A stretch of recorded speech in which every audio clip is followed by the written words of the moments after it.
मैं हूं अंकित अवस्थी, आप हैं मेरे साथ में कुंभ के अंदर हुए हादसे पर चर्चा करने के लिए। संभवतः आप सभी को याद हो कि महाकुंभ 2025 जिस भव्य स्केल पर आयोजित किया जा रहा था, उसे संभवतः किसी की बुरी नजर लगी है।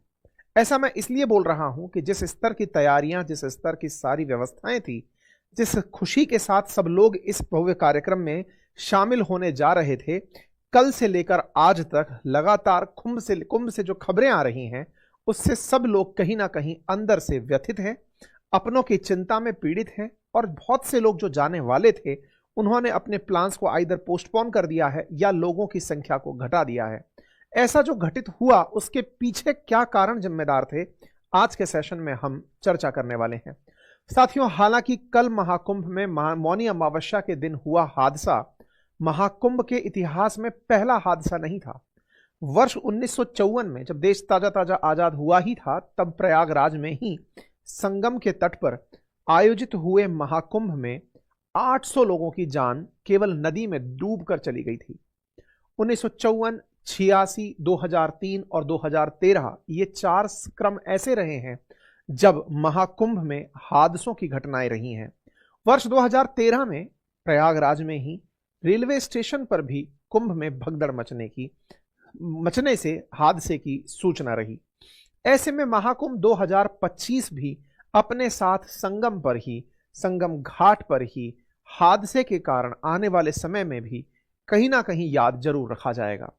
ऐसी स्थिति बनी कि लोग इस स्टैम्पेड जैसी, भगदड़ जैसी सिचुएशन में फंसे और वहां पर अपनों को खो दिए। ये जो तस्वीरें हैं जो बयान करती हैं कि किस तरह यहां पर जो लोग आए थे वो अपनों का सामान, अपनों को छोड़कर किस तरह से यहां से चले गए होंगे, ये तस्वीरें बयान करती हैं। ना जाने कितने लोग इस भीड़ में दबे होंगे, ना जाने कितनों का सामान छूटा होगा, ना जाने कितने लोग इस जगह दबकर जान दे दिए होंगे। ये जो तस्वीरें आपके सामने हैं जो कि डेड बॉडीज के साथ है, लोग इन जगहों पर बैठ करके अपनों को जिस तरह से पकड़कर इसलिए बैठे हैं कि कहीं ये यहां से मिस ना हो जाएं, मृत शरीरों के साथ बैठे ये परिवारजन सभी लोगों को अंदर तक व्यथित किए हुए हैं। कल सुबह ही जैसे ही ये हादसा हुआ, हमने आपको अंकित इंस्पायर इंडिया पर इसके बारे में अपडेट दिया था। जब अपडेट दिया तब इसके कोई तात्कालिक कारण पता नहीं चल रहे थे कि ये हादसा क्यों हुआ। पूरे 24 घंटे बीत चुके हैं, 24 से ज्यादा घंटे बीत चुके हैं। ऐसे में अब तक जो हादसे का कारण निकल कर आ रहा है, उसके बारे में आज के सेशन में हम चर्चा करने वाले हैं। उस चर्चा में सबसे इंपॉर्टेंट चर्चा है 2 किलोमीटर संगम नोज से जहां स्टैम्पेड हुआ, उस जगह से एक जगह और भी स्टैम्पेड हुआ है। ऐसी रिपोर्ट हाल ही में इंडिया टुडे ग्रुप के द्वारा दी गई है कि स्टैम्पेड यानी भगदड़ केवल एक जगह ही नहीं, 2 जगह हुई थी।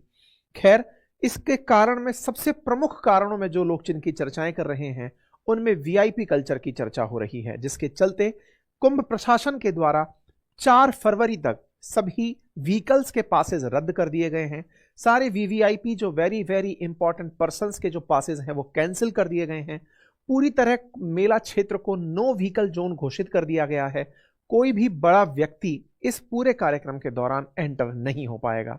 ऐसे में बड़ा सवाल यह बनता है कि अभी राष्ट्रपति और प्रधानमंत्री का आना बाकी है, तो क्या आप लोग भी वीवीआईपी के तरीके से वहां पहुंच पाएंगे या आम आदमी की तरह से पहुंचेंगे, या फिर आप जा भी पाएंगे या नहीं, ये बड़ा सवाल आज के सेशन में बचेगा। कल 28 जनवरी की रात को 1:30 बजे प्रयागराज के संगम तट पर कुछ ऐसी घटना हुई कि भगदड़ के हालात बच गए, जिसके चलते लगभग 30 लोगों की जान जाने की बात प्रशासन ने कही है, जिस पर प्रधानमंत्री, गृह मंत्री और प्रेसिडेंट के द्वारा दुख व्यक्त किया गया है। आइए मैं आपको लेकर चलता हूं उस मैप पर और जानने का प्रयास करते हैं कि यह दुर्घटना आफ्टर ऑल घटी कहां थी। देखिए, उत्तर प्रदेश के मैप में आपको प्रयागराज दिखाई दे रहा है। प्रयागराज संगम भूमि है। संगम भूमि है अर्थात यहां 2 नदियां प्रत्यक्ष रूप से आकर मिलती हैं और तीसरी गुप्त नदी के रूप में यहां पर सरस्वती मिलती है। इन 3 नदियों का त्रिवेणी संगम यहां बनता है। अगर आप इस जगह को देखें तो आप यहां पर पहचान पाएंगे कि उत्तर की तरफ से गंगा आती हुई दिखाई दे रही है और ऐसा लगता है कि दक्षिण की तरफ से यमुना आकर मिल रही है। ये दोनों नदियां जिस जगह आकर मिलती हैं, वहां पर एक पैना सा एरिया बनता है, नुकीला सा क्षेत्र बनता है, जैसे संगम नोज कहते हैं। 2 नदियों का यहां पर मिलना, असल में 3 नदियों का मिलना है, क्योंकि यहीं पर सरस्वती नदी के बारे में भी बताया जाता है। ऐसे में इस जगह का महत्व त्रिवेणी संगम के रूप में होता है।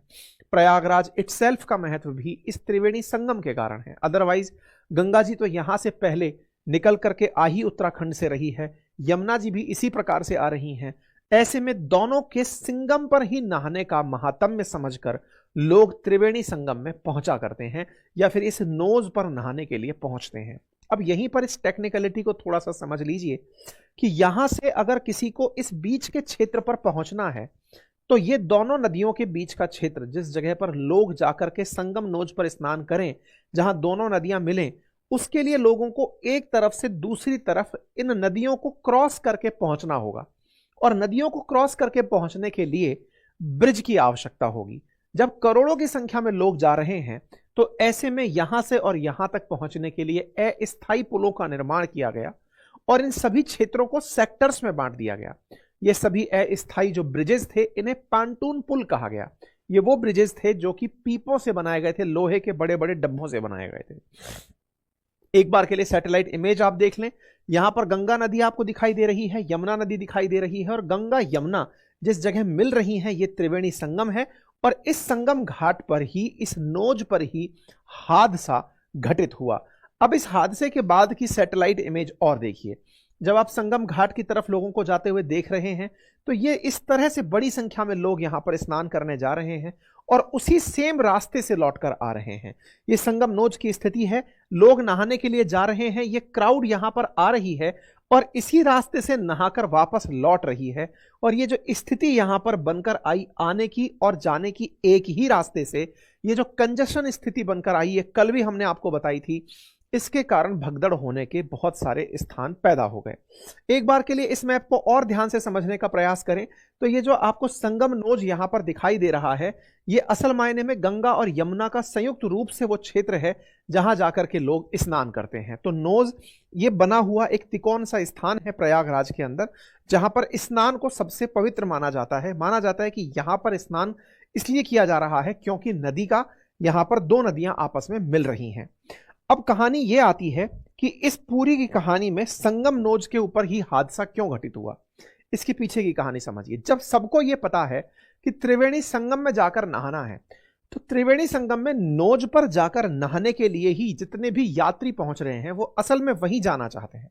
हालांकि प्रशासन के द्वारा कहा जा रहा है कि आप यमुना के नजदीक हैं या गंगा के नजदीक हैं, आप जहां भी हैं वहां पर तट के किनारे बैठकर नहा लीजिए। लेकिन अब चूंकि आप त्रिवेणी संगम तक पहुंच गए हैं तो आखिर तक ना पहुंचे, फिर ये मन में मलाल रह जाता है। ऐसे में अधिकांश लोग जाना चाहते हैं उस नोज तक। नोज तक पहुंचने के लिए पेंटून पुल बनाए गए हैं, लेकिन इस पेंटून पुल में दिक्कत क्या हुई, इस तरह के पुल हैं जिससे होकर के लोग जाते हैं। और एक बार के लिए मैं मैप पर आपको दिखाऊं तो देखो ये इस तरह से बने हुए हैं। ये संगम तक ले जाने के लिए इतने सारे जो ब्रिजेस आपको दिखाई दे रहे हैं गंगा को पार करते हुए इस जगह तक पहुंचाने के लिए। अब हुआ क्या, 27 और 28 तारीख के दिन, मतलब क्या है, 29 को हादसा हुआ है, 29 की सुबह यानी 28 की रात को हादसा हुआ है। 27 और 28 में 27 तारीख को यहां पर अमित शाह जी का दौरा था, देश के गृह मंत्री का दौरा था। ऐसे में यहां पर बहुत सारे वीआईपीज के दौरे 27 और 28 के दौरान हुए, क्योंकि 29 को शाही स्नान था, इसलिए वीआईपी लोग आकर के नोज पर नहाने पहुंचे। अब हुआ ये कि यहां पर ये जितने भी पेंटून पुल हैं जिनसे लोग इस तरफ नहाने महाकुंभ में आ रहे थे, उन रास्तों को रोक दिया गया बहुत सारे ब्रिजेस को, क्योंकि वो वीआईपी मूवमेंट के कारण सिक्योरिटी को ध्यान में रखते हुए उन्हें बंद कर दिया गया। बंद करने से इन क्षेत्रों में जो बैठी हुई जनता थी उसके अंदर यहां से एक ब्रिज बंद है तो दूसरे पर, दूसरा बंद है तो तीसरे पर जाने के लिए रास्ता बदलना पड़ेगा, दूसरा बीच में से बंद है तो लौट कर निकलना पड़ेगा। और इतना लंबा चौड़ा रास्ता तो लोगों को चलने का भी व्यवधान हो गया। 30 पेंटून ब्रिज हैं, ऐसे में रास्ते इस वीआईपी के चलते बंद कर दिए गए। यहां पर लोग दुखी होकर के यही बात कहते हुए दिखाई दे रहे हैं कि आपको अगर हमें बुलाना ही नहीं था, वीआईपीज को ही बुलाना था, तो फिर उनको बुला करके ही दर्शन करा दिए होते। यहां आपको लोग झगड़ते हुए भी दिखाई दे जाएंगे पुलिस से कि पुलिस ने केवल रास्ता इसलिए बंद कर रखा है कि वीआईपी मूवमेंट है। कुछ इस प्रकार से वीआईपीज की कारें यहां से आते हुए बीच में से जाते हुए दिखाई दी। ये लोग जो यहां पर दर्शन करने के नाम पर इतना बड़ा लवाजमा लेकर चल रहे हैं, लोग इससे खासे रुष्ट थे। इन लोगों के आने जाने से यहाँ के रास्ते अवरुद्ध हुए और लोग पुलिस से झगड़ते हुए, बहस करते हुए 27 और 28 तारीख को दिखाई दिए। वीआईपी मूवमेंट के चलते 27-28 जनवरी के दिन गृह मंत्री अमित शाह जी, बाबा रामदेव, अरुणाचल प्रदेश के गृह मंत्री मामा नातुंग, किरण रिजिजू, मिलिंद सोमन, अरुण गोविल, अमेरिकी रॉक बैंड के कोल्ड प्ले के सिंगर क्रिस मार्टिन जैसे वीआईपीज का इस क्षेत्र के अंदर मूवमेंट था।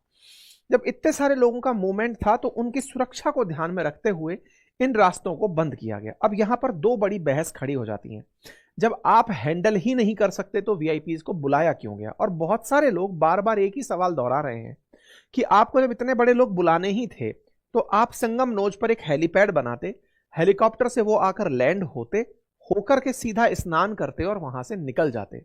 उनके लिए जनता को इतनी बड़ी भीड़ को क्यों परेशान किया? जहां आम आदमी एक तरफ 25 किलोमीटर दूर अपनी कार खड़ी करके या ट्रेन से या बस से रुक करके आ रहा है और आपको लास्ट तक, नोज तक अपनी कार से जाना है।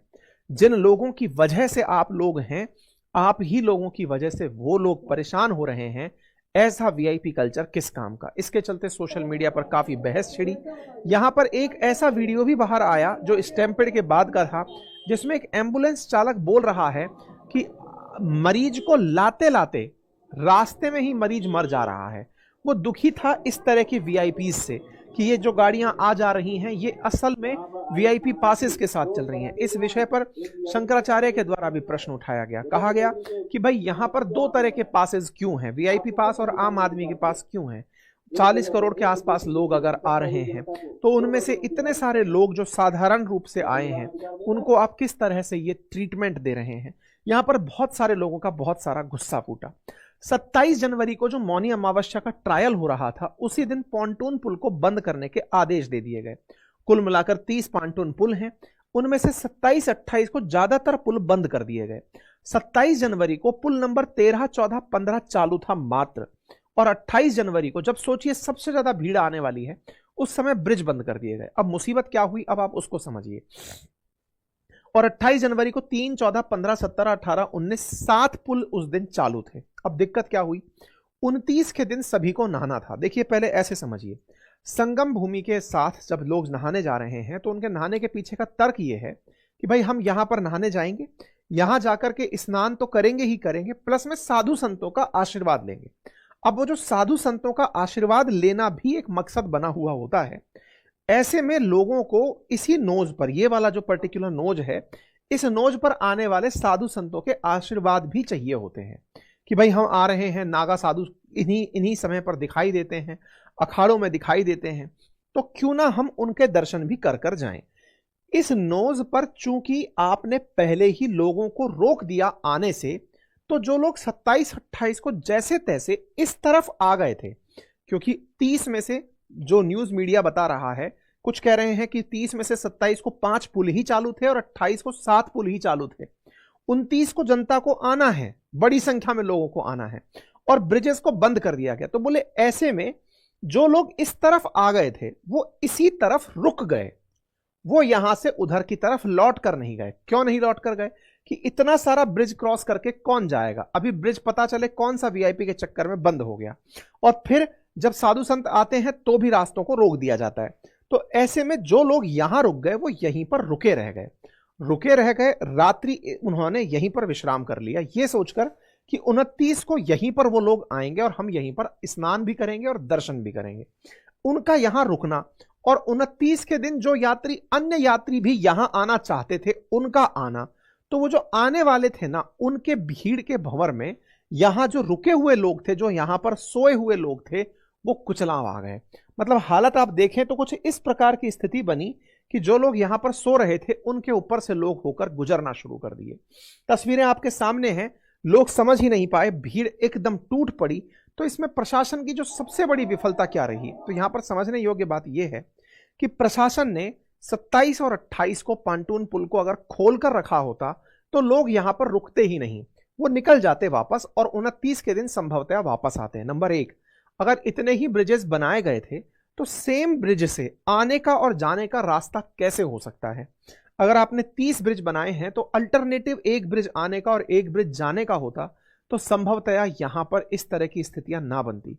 कहने में जानकारों की न्यूज का पता यह चल रहा है कि यहां पर एक किसी ने अफवाह यह उड़ा दी कि साधु संत नहाने आ रहे हैं।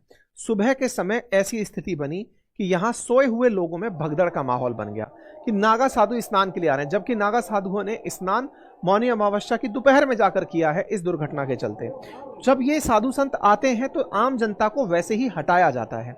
तो ऐसे में इस तरह से जनता को हटाया जाता है तो लोगों को लगा रात को हटाया जा रहा है, साधु संत स्नान करने के लिए आ रहे हैं। तो बड़ी भीड़ के चलते वहां लेटे हुए जो लोग हैं वो इस तरह की दुर्घटना के शिकार हुए। यहां पर आप देख सकते हैं महाकुंभ के अंदर कमिश्नर का एक वीडियो काफी वायरल हुआ, जिसमें वो लोगों को जो सो रहे थे उनको मैसेज करके कह रहे थे कि जो सो रहे हैं वो खोते हैं, आप कुचले जाएंगे, भगदड़ की आशंका है, वहां से उठ जाइए। आप जो लोग वहीं रुक गए हैं, आपका रुकना ठीक नहीं है, आप वहां से उठिए और वहां से आने जाने का रास्ता छोड़िए। लेकिन जो लोग वहां रुके रह गए उनके साथ में जो हालात हुए वो तस्वीरें स्वतः ही बयान कर रही हैं। एक और कमी निकल कर आई और वो ये थी कि जितने सारे लोगों ने स्नान किया उसके मुकाबले वहां पर सिक्योरिटी फोर्सेस नहीं थी। सिक्योरिटी फोर्सेस का अभाव और साथ में संगम पर इतनी बड़ी संख्या में लोगों का आना। अब अच्छा, इस आने के साथ साथ लोगों के दो प्रश्न और भी हैं और वो ये हैं कि साहब आपने इतनी बड़ी भीड़ को इनवाइट तो कर लिया, क्योंकि इसका प्रचार प्रसार खूब हुआ है, हर तरफ से ये महाकुंभ के बारे में लोगों को इनवाइट भेजा गया है। तो अगर आपके पास प्रबंधन का अभाव था तो फिर आपको इस तरह का आयोजन करने के लिए इनवाइट भेजने के लिए प्रयास नहीं करने चाहिए था। खैर, मुख्यमंत्री जी के द्वारा इस पर्टिकुलर कार्य के लिए मुआवजे की घोषणा कर दी गई है, जांच समिति बिठा दी गई है और मुख्यमंत्री जी इस बात को बोलते हुए भावुक भी हुए। जो उनका ये पल था वो निश्चित ही ये बिल्कुल वैसा था कि एक व्यक्ति ने इतना बड़ा आयोजन किया और उस आयोजन के अंदर ऐसी दुर्घटना जो कि अनपेक्षित थी, इस तरह की घटना होना निश्चित ही हृदय विदारक थी। और कोई व्यक्ति जब पूरे दिलो जान से इस किसी कार्य को अंजाम दे रहा होता है तो उनके इस तरह से इमोशंस निकल आना भी लाजमी होता है। सीएम साहब का दुखी होना तो बना, लेकिन जिन्होंने अपने परिवारजन खो दिए उनके दुख कहीं इनसे ज्यादा लोगों को फील हो रहे हैं। लोगों का कहना है कि सीएम साहब आपने क्यों नहीं पहले से ही इस पूरी व्यवस्था को लेकर के इस बात की जांच करी, क्योंकि साल भर से तैयारियां चल रही थी, 7,500 करोड़ से ऊपर का बजट केवल इस मेला प्रबंधन में लगा था। तो ऐसे में इस तरह की गलतियां कैसे हो सकती हैं। हालांकि पुलिस की तरफ से, मतलब सरकार की तरफ से इसके लिए जुडिशियल प्रोब बिठा दी गई है, लेकिन जिनके लोग चले गए उनका तो वापसी आना संभव नहीं है। लेकिन जो बाकी लोग हैं अब उनको संभवतः आने वाले समय में यहां पर सहूलियत मिल जाएगी। साथियों, इसके साथ साथ ही एक न्यूज और मार्केट में आई और वो ये है कि इसी संगम के तट से 2 किलोमीटर दूर भी एक और स्टैम्पेड भी हुआ और उस स्टैम्पेड के अंदर भी लोगों के मरने की खबर है। ऐसा इंडिया टुडे की तरफ से कहा गया कि एक जगह और स्टैम्पेड हुआ और वो हुआ झूसी क्षेत्र में। यानी कि ये तो नोज वाला इलाका है, उसके जस्ट अपोजिट साइड में झूसी नामक क्षेत्र पर सुबह 5:30 बजे, यहां संगम नोज पर तो सुबह 1:30 बजे वो हुआ है, स्टैम्पेड हुआ है। सुबह 5:30 बजे जो है वो झूसी क्षेत्र के अंदर भी बोले स्टैम्पेड हुआ और वो उसकी जो गवाह है बोले ये सारी तस्वीरें हैं, लोगों के जाते हुए कपड़े, कुचले हुए लोगों के कपड़े, ये सब दिखाई दे रहे हैं। लोगों का कहना है कि वहां तक की तो रिपोर्टिंग अभी तक पहुंची ही नहीं है। झूसी क्षेत्र में भी स्टैम्पेड हुआ है और वहां पर भी काफी सारे लोगों की जान गई है, ऐसा लोगों का कहना है। और जिस तरह से बुलडोजर यहां से लोगों के कपड़े हटा रहा है, जूते चप्पल जो फंसे हुए हैं वो हटा रहा है, उसे देखकर तो लगता है कि कुछ तो भीषण यहां पर हुआ था। खैर, अब इस क्षेत्र में जिनके लोग चले गए वही आकर के इस बारे में अपनी जानकारी देंगे। अब बड़ा सवाल यह है कि साहब ऐसे क्षेत्र को फिलहाल के लिए नो व्हीकल जोन और वीवीआईपी से मुक्त कर दिया गया है कि यहां पर अब कोई वीवीआईपी पास नहीं चलेगा। इस बीच में सरकार के द्वारा जो भी प्रयागराज आने वाली सड़कें थी, चाहे फिर वो बदोही से चित्रकूट, कौशाम्बी, फतेहपुर, प्रतापगढ़, जौनपुर, मिर्जापुर, ये सब रास्ते बंद कर दिए गए और जो लोग इस जगह से आ रहे थे वो लोग भी रास्ते में फंस गए, उनके परिवारजन भी रास्ते में फंस गए। लगभग 3 लाख से अधिक कारें सड़कों पर फंसी हुई हैं, क्योंकि जिन लोगों को अचानक रोक दिया गया, जो इस उम्मीद में जा रहे थे कि प्रयागराज जाकर के स्टे करेंगे, उनको रास्ते में रोक देने से फिर से बवाल खड़ा इस बात का हो गया कि वो परिवारजनों के साथ बीच में अचानक रुक गए। तो एक प्रकार की बड़ी अव्यवस्था यहां पर देखने को मिली। ऐसे में पूरे क्षेत्र को नो व्हीकल क्षेत्र घोषित कर दिया गया है। फिलहाल में 1 वे घोषित कर दिया गया है रास्तों को, ताकि एक तरफ से आने का और एक तरफ से जाने का लगा दिया गया है। 4 पहिया वाहनों की एंट्री को पूरी तरह रोक दिया गया है। यह काम अगर पहले ही हो गया होता तो संभवतः ऐसे हादसे नहीं होते। अब बड़ा सवाल यह है कि जब इतनी पाबंदियां लग गई हैं तो फिर आपका क्या होगा, क्योंकि यहां पर वीआईपी प्रोटोकॉल को पूरी तरह से बंद कर दिया गया है। तो राष्ट्रपति और प्रधानमंत्री यहां कैसे पहुंचेंगे? तो पहले तो यह जान लीजिए कि प्रधानमंत्री असल में यहां 5 फरवरी को पहुंचने वाले हैं और 10 फरवरी को राष्ट्रपति यहां पर पहुंचने वाले हैं। प्रधानमंत्री जब पहुंचेंगे, प्रधानमंत्री के पहुंचने से पहले ही 4 फरवरी तक के लिए ही वीआईपी प्रोटोकॉल बंद किया गया है। 5 फरवरी को वीआईपी प्रोटोकॉल ऑन रहेगा एज पर जो अब तक की न्यूज है उनके आधार पर। दूसरी, वीआईपी प्रोटोकॉल के साथ साथ प्रधानमंत्री 5 फरवरी को क्यों जा रहे हैं, जबकि शाही स्नान मौनी अमावस्या के दिन था, वसंत पंचमी के दिन है, तो प्रधानमंत्री 5 तारीख को ही क्यों जा रहे हैं, जब टेक्निकली ये सारी जनता मौनी अमावस्या के नाम पर पहुंची हुई है, 29 तारीख के नाम पर, 3 तारीख के नाम पर, तो प्रधानमंत्री 5 को क्यों जा रहे हैं?